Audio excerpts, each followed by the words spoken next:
કાંક ડંકો વાગશે ને તમારી ઉંમર 100 વર્ષની. શું નામ છે? હા, વિજયગીરી બાપુ.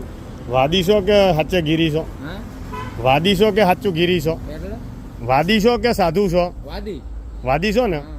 તો શું લેવા સાધુના નામ બગાડો છો? હું કહું બાપુ, નામ શું બોલ્યા? શ્રાવણ મહિનો છે. તો જુઠ્ઠું બોલવાનું, ખોટી બીજી જ્ઞાતિને બદનામ કરો છો. ગાયત્રી મંત્ર બોલો. હા, ગાયત્રી મંત્ર ગાયત્રી મંત્ર આવડે છે ને, પણ હવે બોલો. આ બોલો, આવડે છે તો બોલો. ઓમ ભૂસ ભોજ શિવાય. શું સિવાય?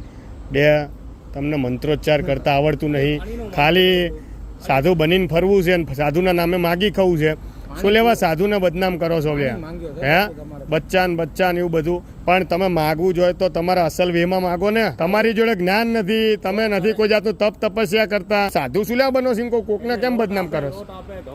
અરે એમને મેં આપશે, જેનામાં માણસે હશે તે એમને મેં આપશે. આ બધું બંધ કરો. આ વિડીયો પહોંચી જશે બધા જોડે. તમારા પહેલા મેં 10 જણાને પૂછ્યું છે, તમારા જેવા 10 ને પકડ્યા છે, એટલે જ આજ તમને ખબર પડી ગઈ. મેં પૂછ્યું ને કે વાદી છો કે શું. જો આપણો તમારો સમાજ હોય કે કોઈ બી સમાજ હોય, કોઈ સમાજને બદનામ કરીને શું લેવા? જે સોય બનીને માગો તમ તાર. હું એવું નહીં કહેતો કે માગશો નહીં, કામ ધંધો ના મળે તો માગતા હશો. કામ ધંધો કદાચ તમારે કરવો નહીં હોય, બરાબર, પણ ના તમારા સમાજને બદનામ કરો ના બીજા કોઈના. હો, તમને તમારા સમાજ પ્રત્યે ગર્વ હોવું જોઈએ. આપણે જે કુળમાં જન્મ્યા છીએ એ કુળના બનીને રહો ને. હો, અમે કહી દીધું એટલે વાત પૂરી. હા, જાઓ. અમારા ઉપર બાપ હોય એક તો અમે નહીં. હા, બસ જાઓ. બસ.